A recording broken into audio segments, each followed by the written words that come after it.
আসসালামু আলাইকুম আরহামতুল্লাহি ওবারাকাত। সারা জীবন শুনে আসছেন সুদ হারাম, কিন্তু মসজিদও হারাম আছে। তার জন্য সূরা বনী ইসরাইলের 1 নম্বর আয়াত দেখলে নিশ্চিত হয়ে যাবেন। দেখেন, এখানে স্ক্রিনে দেওয়া আছে যে মসজিদ হারাম। তো মহান রব্বুল আলামিন তার বান্দাকে মসজিদে হারাম থেকে মসজিদে আকসা পর্যন্ত কিছু ঘটনাবলী দেখিয়েছেন। আসলে হারাম মসজিদ কি, মসজিদ আকসা কি, এই নিদর্শনগুলি দেখিয়েছেন। এখন কথা হলো, এই যে হারাম, হারাম তো হলো নিষিদ্ধ। তো যেটা কাবা শরীফের চতুর্পার্শ্বে বেষ্টনী করা যে মসজিদ, ওইটাকে বলা হয় মসজিদে হারাম। এখন এই কথাটাকে অনেকে কায়দা করে হেরাম শরীফ বইলা থাকে, কিন্তু আদৌ কোরআনে কিন্তু হেরাম বলতে কোনো শব্দ নাই, যা ডাইরেক্টলি হারাম। দেখেন, কোরআন থেকে স্ক্রিনে দিয়ে রেখেছি সূরা বনী ইসরাইলের 1 নম্বর আয়াতে যে হারাম বলা হয়েছে। তা এই যে হারাম, এই হারামটা হলো মসজিদে, অথচ এটা সুদের মধ্যে হারাম হলো কি করে? সুদের মধ্যে কিন্তু হারাম কথাটা উল্লেখ করা হয়নি, উল্লেখ করা হয়েছে রিবা। অর্থাৎ যেটুকু হারাম করেছেন সেটা হলো চক্রবর্তী সুদ। অর্থাৎ 1 টাকা দিয়ে বছর শেষে 2 টাকা 3 টাকা আনার এই ধরনের বিধান ছিল। আর সেটাকে কঠোর হস্তে দমন করার জন্যে তা যেন সীমিত আকারে বা সীমিত পরিসরে যে সুদ খান, ওই পথটা দেখিয়েছিলেন। আর অথচ কঠোরভাবে কিন্তু মসজিদকে হারাম বলা হয়েছে। এখানে কোনো দিক বিদিক নির্দেশনা নেই। আর এই মসজিদ যাবার আল্লাহ এবং রাসূলের শত্রুর ঘাঁটি, সেটাও কিন্তু কোরআনের সূরার অর্থাৎ তওবার 107 নম্বর আয়াতে উল্লেখ রেখেছেন। তো শুধু তাই নয়,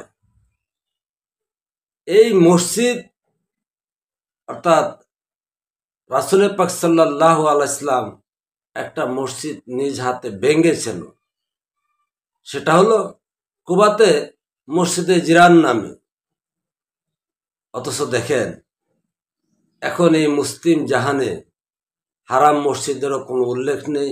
মসজিদ যে রাসূলুল্লাহ সাল্লাল্লাহু আলাইহি ওয়াসাল্লাম ভেঙেছেন তা নিয়েও কিন্তু কোনো প্রচার প্রকাশ আমাদের দেশের, এমনকি সারা বিশ্বের ধর্মযাজকগণ তা নিয়ে কথা বলেন না। তাহলে কেন বলেন না? না বলার মূল কারণটাই হলো, এই হারাম জিনিসকে যখন হালাল করা হয়েছে, আর হালাল জিনিসকে কেন হালাল করা হয়েছে সেটা আমাদের বুঝতে হবে। এখন রাসূলুল্লাহ সাল্লাল্লাহু আলাইহি ওয়াসাল্লাম এই পৃথিবীতে কি করেছেন? একটা অসভ্য, জাহেলি, অনুন্নত একটা জাতিকে, অনৈক্য একটা জাতিকে, মানবতাহীন একটা জাতিকে সকল কিছু ফিরিয়ে দিয়েছিলেন। যে কার্যাদি, যে নিয়ম নীতির ভিতরে এনে সেই নিয়ম নীতিগুলি থেকে এই মুসলিম জাতিকে সরানোর জন্য ইহুদি এবং খ্রিস্টান তারা সবচেয়ে বড় চক্রান্ত করেছেন বা ব্যবহার করেছেন। আর সেই চক্রান্তে তারা সফল হয়েছে। কারণ এই সুদ ব্যবসাকে যদি একবারে মানুষের মধ্যে, মুসলিমদের মধ্যে পাপ হিসাবে গণ্য না করা হয়, তাহলে তারা টাকাওয়ালা হয়ে যাবে। আর টাকাওয়ালা হয়ে গেলে তারা আজীবনে পৃথিবী শাসন করবে। তো তাদেরকে দরিদ্র বানাতে হলে টাকা থেকে বিমুখ করতে হবে, আর সেটা তারা সফল হয়েছে। আবার এই যে হারাম মসজিদ, অথচ এই মসজিদ যে ইহুদিদের, কোরআন কিন্তু সেই সাক্ষ্য দিয়ে রেখেছেন। তার জন্য দেখবেন সূরা হজের 40 নম্বর আয়াত, কারণ এখানে স্পষ্ট উল্লেখ করেছেন এই মসজিদ ইহুদিদের। তো মুসলমানের জন্য যে আল্লাহ প্রদত্ত বা কোরআনের নিদর্শন অনুসারে কোনো মসজিদের বিধান দিয়েছেন তা কোরআনে কোথাও পাবেন না। এখানে আসুন, এই আরব্য জাতি তখন মসজিদকে মানতেন এবং বিশেষ করে ইহুদিরা মানতেন, কারণ নবীজির সবচেয়ে বেশি যুদ্ধ বিগ্রহ কাদের সাথে হয়েছেন? ইহুদিদের সাথে। তো সেই ইহুদিদের এই মসজিদকে অনাস্থা দিয়ে শুধু কাবামুখী করেছিলেন রাসূল পাক সাল্লাল্লাহু আলাইহি ওয়াসাল্লাম। কিন্তু যে মসজিদকে রাসূল পাক সাল্লাল্লাহু আলাইহি ওয়াসাল্লাম অনাস্থা দিলেন, সেটা রাসূলের অনুসারীদের কাছে আবার কি করে ঢুকলো? কারণ এটার জন্য ইহুদিরা তো পণ করেছেন, যেটা তোরা নিষেধ করেছিস সেটার ভিতরে তোদেরকে আবার নিব, আর সেটাও তারা নিতে সক্ষম হয়েছে। যেটা এজিদের ক্ষমতার থেকে শুরু করে ধারাবাহিক 600 বছরে ইসলামের ইতিহাসকে বিলীন করেছেন নবী করিম সাল্লাল্লাহু আলাইহি ইসলামের বংশ তথা ইসলামী যে শাসন, সেই ইতিহাসগুলি মুছে ফেলেছেন, পুড়িয়ে ছারখার করে দিয়েছেন। এমনকি তাদের যে মাজার বা রোজা ছিলেন সেইগুলিও ভেঙে চুরে ছারখার করে দিয়েছেন। যার দরুন আজকে আমরা মুসলিম বিশ্বে জানি না রাসূলুল্লাহ সাল্লাল্লাহু আলাইহি ওয়াসাল্লাম কিভাবে রাষ্ট্র পরিচালনা করেছেন, কোথায় রাষ্ট্র পরিচালনা করেছেন, কারা কারা ওনার মন্ত্রী পরিষদে ছিলেন, এই ইতিহাসগুলি নেই। সেই জায়গাটুকু কোথায়, কোন জায়গায় অবস্থান করেছিলেন, অথচ ওনার প্রস্রাব মুবারক, লোম মুবারক, হাসি মুবারক, কাশি মুবারক এইগুলি নিয়ে 200 বছর পরে এই ইহুদি এবং খ্রিস্টানরা মিলিতভাবে যে হাদিস আজকে লিপিবদ্ধ করেছেন, সেটা যদি পড়েন, যেগুলি গুণগান করার মতো সেই হাদিসগুলি মৌলবীরা সামনে আনেন। অথচ এই হাদিসের মধ্যে এমনও হাদিস আছেন যেখানে রাসূলুল্লাহ সাল্লাল্লাহু আলাইহি ওয়াসাল্লাম ছাগলের সাথে করেছেন, এই পশুর সাথে করেছেন। এই যে এই অনাচার যে জিনিসগুলি যারা আজকে হাদিস পড়েছেন এবং হাদিস মানতেছেন, তারা নির্দ্বিধায় আজকে দেখতেছেন মাদ্রাসার ভিতরে পিচ্ছি পিচ্ছি বাচ্চাদের সাথে করতেছেন। অথচ তারা আমাদের দেশে আজকে সম্মানিত আলেম ওলামা, কিন্তু ভাবতে আশ্চর্যের বিষয় হলো তারা আলেম হলেন কবে? তারা যে পৃথিবীর বুকে মুসলিম জাহানের মধ্যে জালেম, সেটার ধারাবাহিকতায় আজকে বাংলাদেশে দেখেন জাতীয় সঙ্গীত পরিবর্তন করতে হবে, বাংলাদেশের নাম পরিবর্তন করতে হবে। তারা কি করেছেন? আরে আলেম শব্দের অর্থ তো জ্ঞানী। তাদের জ্ঞান দিয়া আজকে mobile, WhatsApp, imo, Messenger, Facebook, এমনকি যত টিভি, ফ্রিজ সহ আমরা নিত্য প্রয়োজনীয় যে ঘড়ি, চশমা যা কিছু আছেন সবকিছু কি মোল্লারা আবিষ্কার করেছেন? আরে বলেন না, তারা পৃথিবীতে একটা জিনিস আবিষ্কার করেছেন কিনা? তাদেরকে কিসের জ্ঞানী বলেন, কিসের আলেম বলেন? আলেম কাকে বলে?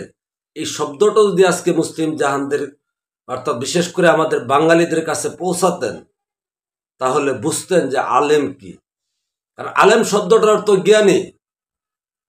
আজকে দাড়ি, টুপি, পায়জামা, পাঞ্জাবি ওলারা কিসের জ্ঞানী? একমাত্র ডিলাকুলুপ বানাইবার জ্ঞানী, এছাড়া আর কোনো কিছু নয়। আর যদি নামাজের কথা বলেন, এই 5 ওয়াক্ত নামাজ কোরআনের কোথাও নাই। কেউ যদি দেখাতে পারেন, আমার বাকি জীবনটা তার গোলামি করব, যদি কোরআন থেকে কেউ দেখাতে পারেন যে 5 ওয়াক্ত নামাজ কোরআনে আছে। এমন আলোচনা দেখা যায় যে সূরা বনী ইসরাইলের 78 নম্বর আয়াত দিয়ে 5 ওয়াক্ত নামাজের জায়েজ করতে চায়।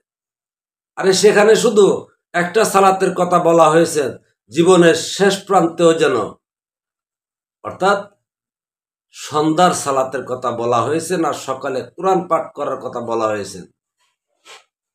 এই সকাল সন্ধ্যা তো এটা নয়, কারণ সূর্য উঠেও না ডুবেও না। মানুষের জীবনের মধ্যে একটা সূর্য উদয় হয়, যেটাকে বলা হয় যৌবন। সেই সূর্য উদয় থেকে এবং যৌবনের বিলুপ্তি যতদিন না ঘটে ততক্ষণ পর্যন্ত সালাত করতে বলা হয়েছে। আদৌকে মানুষ জানেন যে সালাত কি? এই মোল্লা গোষ্ঠী, আমাদের দেশের পীর গোষ্ঠীরা কেউ জানেনই না যে সালাত কি। কারণ তারা তো কেউ সৌদির দোহাই দিচ্ছে, কেউ পারস্যের দোহাই দিচ্ছে, কেউ পাকিস্তানের দোহাই দিচ্ছেন। দিন মানে কে আয়ে, এই কথাগুলি কোথায়? পাকিস্তানি কথা। অথচ এক শ্রেণীর মানুষ বিশ্বাস করেন আল্লাহ আরবি ছাড়া আর কিছু জানেন না। আরেক শ্রেণীর গর্দবেরা বিশ্বাস করেন আল্লাহ পাকিস্তানি কথাও জানেন।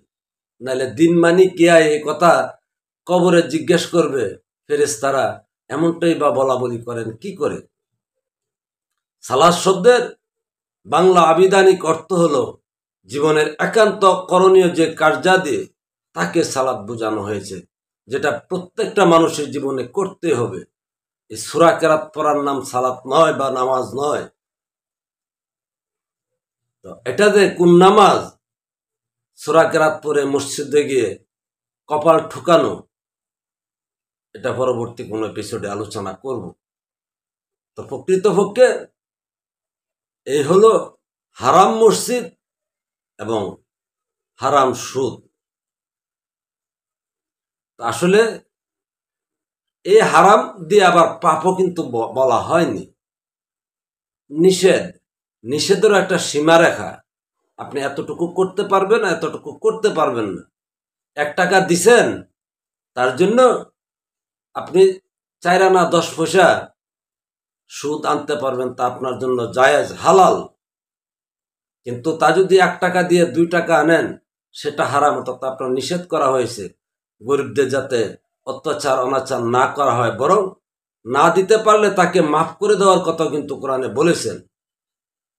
আর মসজিদ আল্লাহ এবং রাসূলের শত্রু ঘাঁটি, এছাড়া আর কিছু নয়। পৃথিবীর যে দেশে যত মসজিদ হয়েছে ওই দেশটা তত গরিব হয়েছে, ওই দেশটার মধ্যে অনাচার অত্যাচার অমানবিকতা বেড়েছে। আর তারই নমুনা বর্তমান বাংলাদেশ। ভালো থাকবেন, আল্লাহ হাফেজ।